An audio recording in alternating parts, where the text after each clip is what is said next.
할렐루야. 오늘 우리 동기 유재경 총장님께서 저희들 36기회를 초청해 주셔서 감사를 드립니다. 저희 몸에는 영신의 피가 흐르고 있습니다. 저희 집사람도 영신 출신이고 우리 둘째 딸도 영신 출신입니다. 신학교 다닐 때 교수님께서 늘 세 가지를 당부하시더라고요. 첫째는 책방에 가라. 책방이라는 것은 영생의 깊이가 거기에 들어있거든요.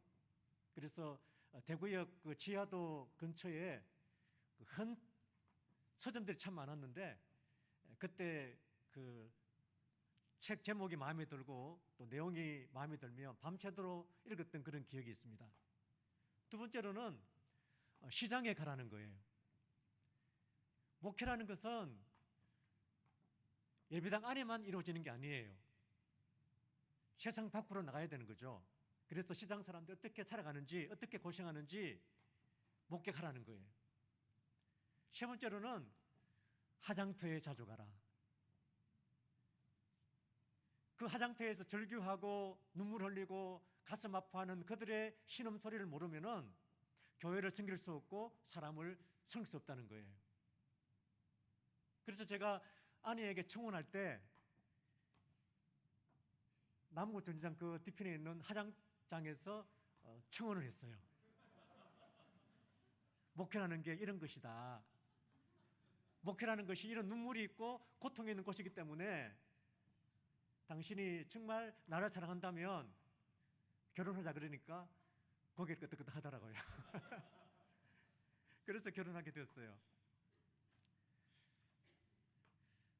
사랑하는 영신 후배 여러분들, 초대교회 두 기둥을 말한다면 베드로와 사도 바울을 이야기할 수 있어요. 바울은 늦게 부름받았지만 이방인의 사도로 정말 신학자의 그 깊은 영성을 가지고 초대교회를 깔았던 사람, 베이스를 깔았던 사람이 사도 바울이에요. 거기에 비해서 베드로는 갈릴리 어부 출신으로 성격이 급하고 큰 소리 치지만 넘어지고 실수하고 정말 주를 3번이나 부인했던 사람이 베드로입니다.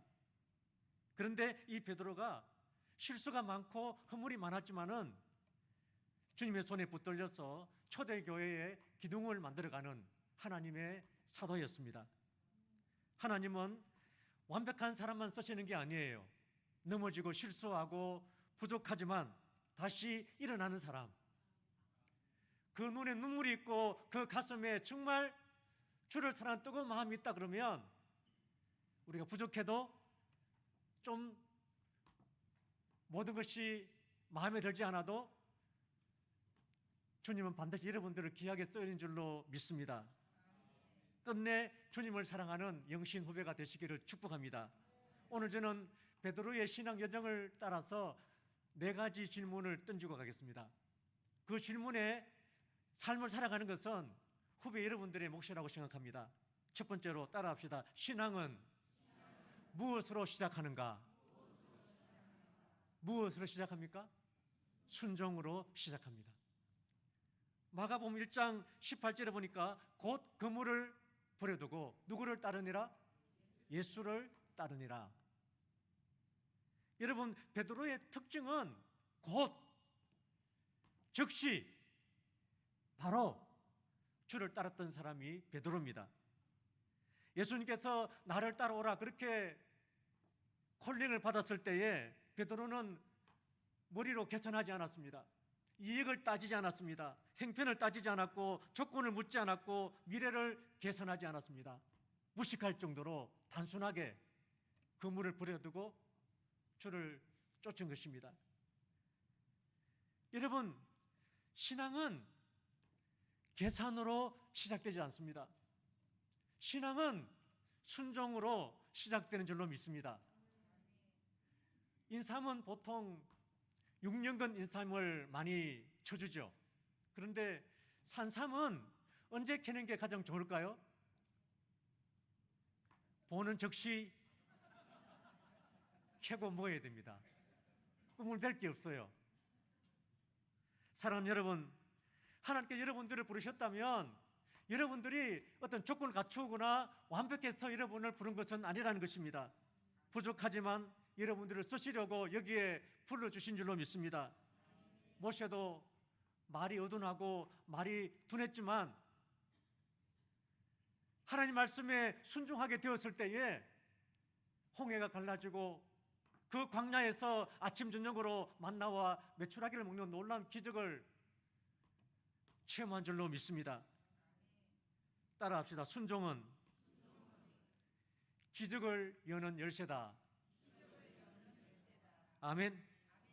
두 번째로 신앙은 무엇으로 넘어지는가? 따라합시다. 자기 확신으로. 마가복음 8장 33절에 말씀합니다. 다 같이 읽습니다. 시작. 사탄아 내 뒤로 물러가라. 내가 하나님의 일을 생각하지 아니하고 도리어 사람의 일을 생각하는도다. 베드로는 빌립보 가이사 지방에서 정말 깜짝 놀랄 신앙 고백을 하지 않습니까? 주는 그리스도시요 살아계신 하나님의 아들이십니다. 놀라운 고백입니다. 주님께서 칭찬하셨어요. 그런데 이 고백 이후에 주님께서 십자가의 길을 베드로에게 말씀합니다. 당신 자신이 십자가에 돌아가실 것을 말씀하고 있죠. 그때 베드로는 주님 안 됩니다. 십자가에 죽으면 안 됩니다. 항변했습니다. 이 항변이라는 것은 격한 감정을 가지고 반대하는 거예요. 그때 주님은 베드로에게 사탄아 내 뒤로 물러가라 책망하셨습니다. 여러분, 베드로가 왜 넘어졌습니까? 베드로가 왜 실수하고 넘어졌습니까? 자기 확신에 찼기 때문에, 자기 경험에 빠졌기 때문에 그렇습니다. 신학생들에게 가장 위험한 것은 무지가 아니에요. 모르는 것이 아니에요. 내가 안다는 자기 확신, 내 경험, 내 고정관념, 이것이 우리 신학생들이 깨부숴야 할 가장 큰 문제라는 거예요. 성경을 배우면서도 말씀 앞에 무릎 꿇지 않으면 지식은 겸손이 아니라 교만이 되는 것입니다. 2차 세계대전 때 독일은 유대인 600만 명을 학살했잖아요. 우리가 잘 알듯이 독일은 기독교 국가예요. 하나님을 누구보다 사랑하는 그런 민족이에요. 그런데 권력이 제국주의에 빠지고 잘못된 그런 신념에 빠지게 되었을 때에 600만의 엄청난 유대인들을 학살하게 된 거예요. 그때 고백교회 보네포 목사님이 히틀러에 침묵하지 않고 히틀러가 잘못되었다, 독일이 잘못되었다, 그렇게 저항하다가 39세의 젊은 나이에 순교를 하게 됩니다. 보네포는 이렇게 이야기했습니다. 미친 운전사가 사람을 주고 다닐 때 장례식만 치르는 것이 아니라 그를 끌어내려야 된다, 그렇게 한가한 것입니다. 신앙은 시대의 흐름을 따라가는 것이 아니라 하나님의 뜻 앞에 바로 서는 줄로 믿습니다. 우리 모든 후배 여러분들이 자기 신념, 자기 고정관념, 자기 확신에 빠지지 마시고 이것이 정말 하나님 뜻에 맞는가, 이것이 정말 성경에 부합되는 문제인가, 늘 거기서 해답을 찾을 수 있기를 축복합니다. 세 번째로 따라합시다. 신앙은 무엇으로 성장하는가? 뭘 기억함으로? 말씀을 기억함으로 성장하는 거예요. 마가복음 14장 72절 읽습니다. 시작. 말씀이 기억되어 그 일을 생각하고 울었더라. 베드로는 주님을 3번이나 부인했습니다. 그러나 닭이 울 때 주님이 네가 나를 3번 부인하리라, 그 말씀이 생각이 나가지고 밖에 나가서 절규하고 통곡하면서 울었어요. 이 울었다는 것은 창자가 찢어지는 그런 고통, 창자가 정말 찢어지는 그런 아픔을 베드로는 가지고 밖에 나가서 통곡한 것입니다. 말씀이 기억난다는 것은 은혜입니다. 실패했을 때 우리를 다시 살리는 것은 감정이 아니라 말씀인 줄로 믿습니다. 신학생의 가장 큰 자산은 학점도 아니고 지식도 아니고 설교 기술도 아닙니다. 마음속에 살아있는 말씀입니다. 성경을 많이 읽고 묵상하고 성경 속으로 파고 들어가시기 바랍니다. 우리 신학교 다닐 때는 주암산 기도원에 자주 갔어요. 금요일마다 버스 타고 내려서 또 한참 걸어서 주암산에 갔는데 그 금요일날 눈물, 그 찬예수를 맞아가면서 기도했던 그 눈물이 지금의 영성이라고 말할 수 있어요. 우리 후배 여러분도 성경을 많이 파고 들어가시기 바랍니다. 거기에 영성이 있어요. 그리고 기도, 소리해서는 안 됩니다. 눈물로 기도의 깊이만큼 여러분의 삶은 더 아름답게 변화될 것입니다. 어느 목사님이 목회를 포기하고 싶을 만큼 무너졌을 때, 어릴 때 어떤 성경 말씀이 기억났다고 그럽니다. 내가 너를 지명하여 불렀나니 너는 내 것이라. 그 말씀 한 구절이 다시 일어나게 하고 새로운 사역을 시작하게 했다는 것입니다. 말씀은 영혼의 두레박입니다. 우리 영신의 가장 위대한 파워가 무엇일까요? 어떤 스펙도 아니고 어떤 배경이 아니라 말씀의 깊이예요. 기도의 깊이인 줄로 믿습니다. 말씀 속으로, 기도 속으로 들어갈 수 있기를 축복합니다. 마지막 네 번째로, 신앙은 무엇으로 완성되는가? 무엇으로 완성될까요? 사랑으로 완성이 돼요.